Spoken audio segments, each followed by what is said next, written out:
इस देश के तमाम राष्ट्रवादी ताकत आज मुकाबला उन लोगों के बीच में है। आज मुकाबला किनके बीच में है? उन पूंजीपतियों की ताकत के सामने इस संविधान को बचाने वाले देश के तमाम देश प्रेमियों का है। यह आचार संहिता लगी उससे पहले देश के अंदर यह हवा बना दी गई नरेंद्र मोदी और उनके पूंजीपति मित्रों के। सिर्फ हवा ही नहीं, इनका दावा था कि 400 पार, और जैसे ही पहला चरण के अंदर लोगों ने वोट दिए तो उनकी पूरी की पूरी हवा निकलते हुए पूरा देश और दुनिया देख रहे हैं। पूरी देश और दुनिया नहीं देख रही है। नरेंद्र मोदी जी जो हमारे प्रधानमंत्री, उनके 2 दिन पहले के जो भाषा और बोल है, वो जो बौखलाहट और घबराहट है, वो अपने आप ही दुनिया को बता रही है कि ये सरकार से वो जा रहे हैं। और ये उम्मीदवार बेनीवाल जैसे जो संसद बनकर आएंगे, ये सरकार के अंदर एक नए प्रधानमंत्री को चुनने वाले हैं। ये संविधान बदलना क्यों चाहते हैं? 400 सीटें क्यों लाना चाहते हैं? सवाल ये है। और ये देश के अंदर जो ये चुनाव फैसला करेगा कि हमें हमारे गांधी, नेहरू, बाबा साहब अम्बेडकर के दिया हुआ संविधान चाहिए या अडानी अंबानी वाला देश चाहिए, ये फैसला 26 तारीख को हम लोगों को करना है। बड़े मियां तो बड़े मियां, छोटे मियां भी सुभान अल्लाह। पूरा देश एक सवाल, आज देश में इकलौता सवाल पिछले 2 दिनों से, और बाड़मेर लोकसभा क्षेत्र में भी इकलौता सवाल कि नरेंद्र मोदी ने जो बात करी है, कौन उसके साथ में और कौन उसके खिलाफ है। बीच वाली बात अब नहीं रही। कौन इस देश के हिस्सेदारी और भागीदारी सबकी चाहते हैं और कौन नरेंद्र मोदी की जो बात थी कि आधों को हिस्सेदारी मिलनी चाहिए और कईयों को वंचित रखनी चाहिए, कौन इसके साथ में? रविंदर सिंह भाटी की भी आज 2 दिन से बाड़मेर की जनता उनसे ये सवाल पूछ रही है, रविंदर सिंह जी भाटी, या नरेंद्र मोदी जी ने जो बोला है वो सही बोला या गलत बोला? हाँ या ना में जवाब दो। रविंदर सिंह भाटी हाँ और ना में जवाब नहीं दे पा रहा है।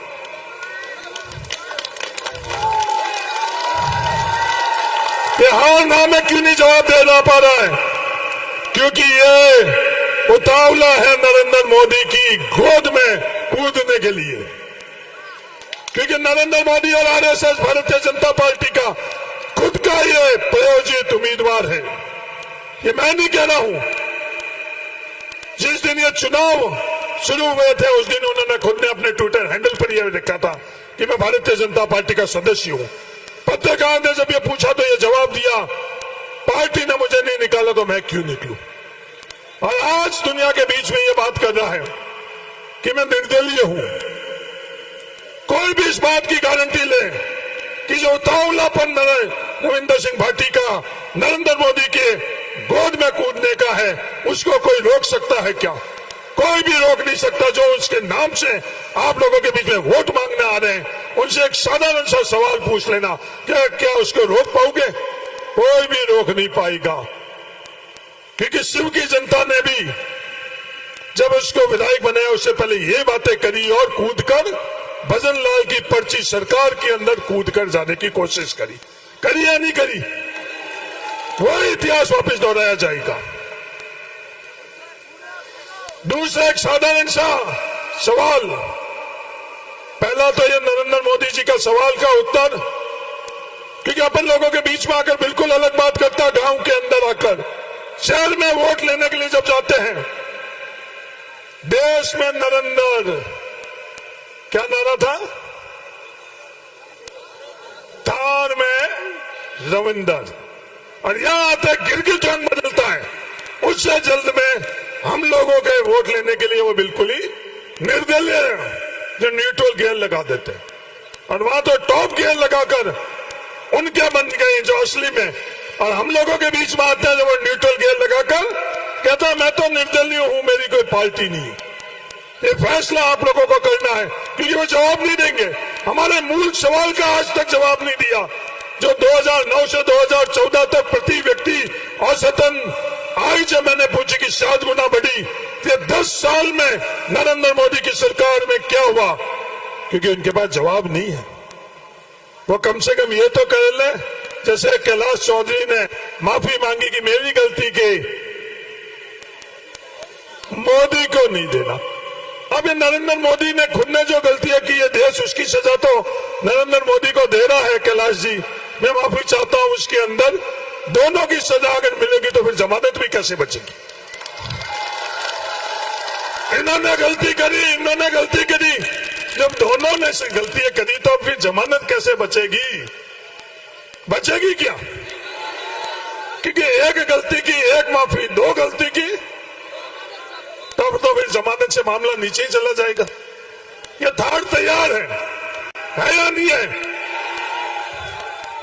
दूसरी ये बात की है, जो गिरगिट जैसे रंग बदल रहे हैं, अभिमन्यु पूनिया जो हम सब युवाओं की 36 कौम की आवाज है, धर्म और जाति से ऊपर मजबूती से उस बॉर्डर पर सांगरिया के अंदर ये जाति और धर्म के ऊपर सिर्फ युवाओं की आवाज बनकर आज विधानसभा में गूंज रहा है। तमाम बिश्नोई जो नौजवान है, अभिमन्यु पूनिया जैसे बहुत जागरूक और हुआ, वहां जाकर लोग धोलीमीना में क्या कहते हैं कि मुझे एमपी बना दो, मैं विश्नोई के आरक्षण के लिए बहुत पैरवी करूंगा। अरे रविंदर सिंह जी, आप खुद क्या कह रहे हो? जो नरेंद्र मोदी जी संविधान हटाने की बात कर रहे हैं, वही आप बात कर रहे हो।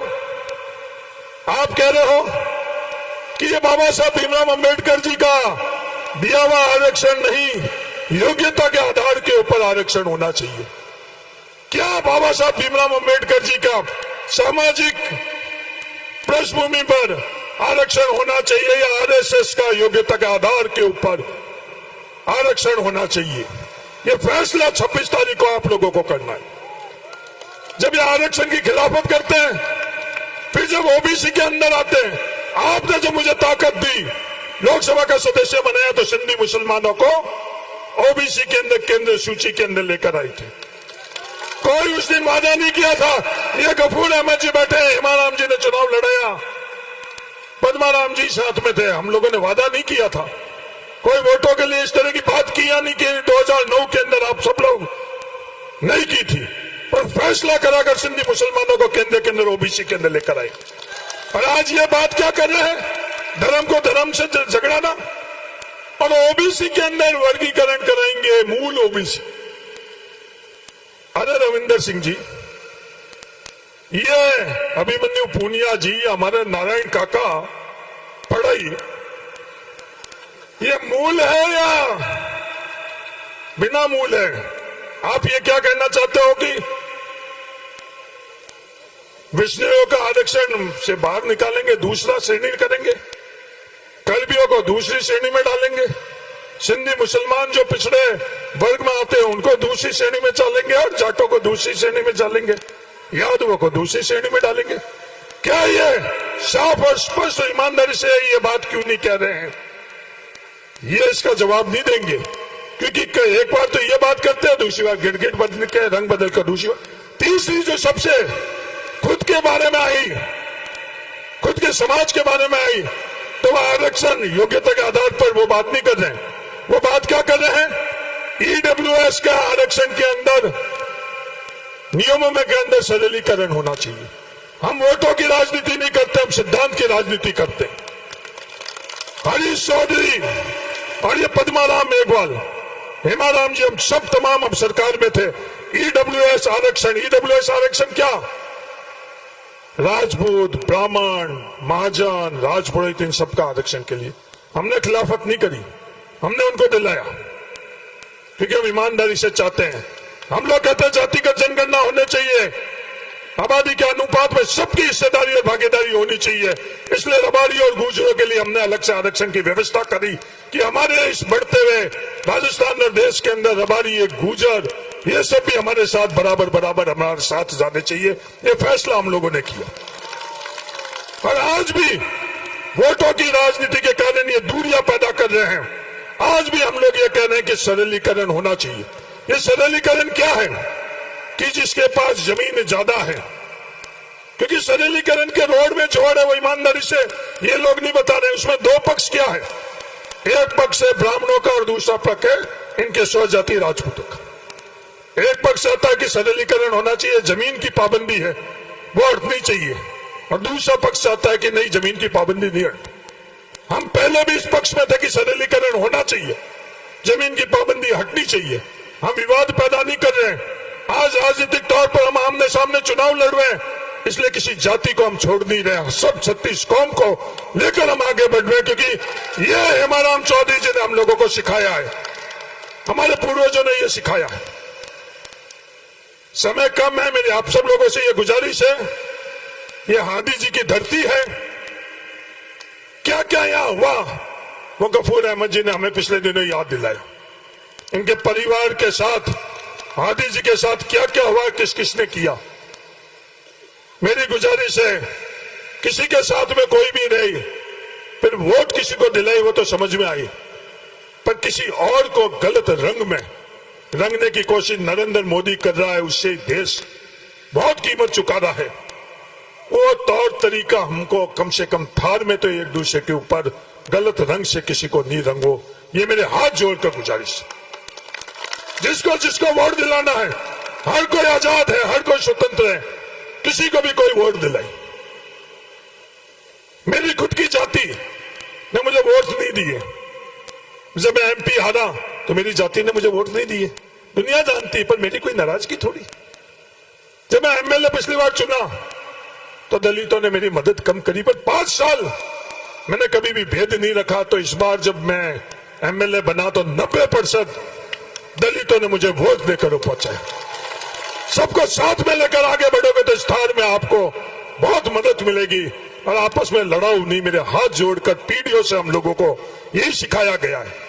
नरेंद्र मोदी के संस्कार हम लोगों के पास नहीं, हमारे पूर्वजों के संस्कार हैं कि खेत पर खेती में हाथ रखने से पहले हम लोग किसके लिए मांगते हैं, गांव में गरीब के लिए मांगते हैं, उसकी जाति और धर्म हम लोग नहीं देखते हैं, फिर पशु पक्षी के लिए मांगते हैं, और आखिर में परिवार के मांगते हैं। ये हमारे थार की परंपरा है, बांटो नहीं, बांटो नहीं।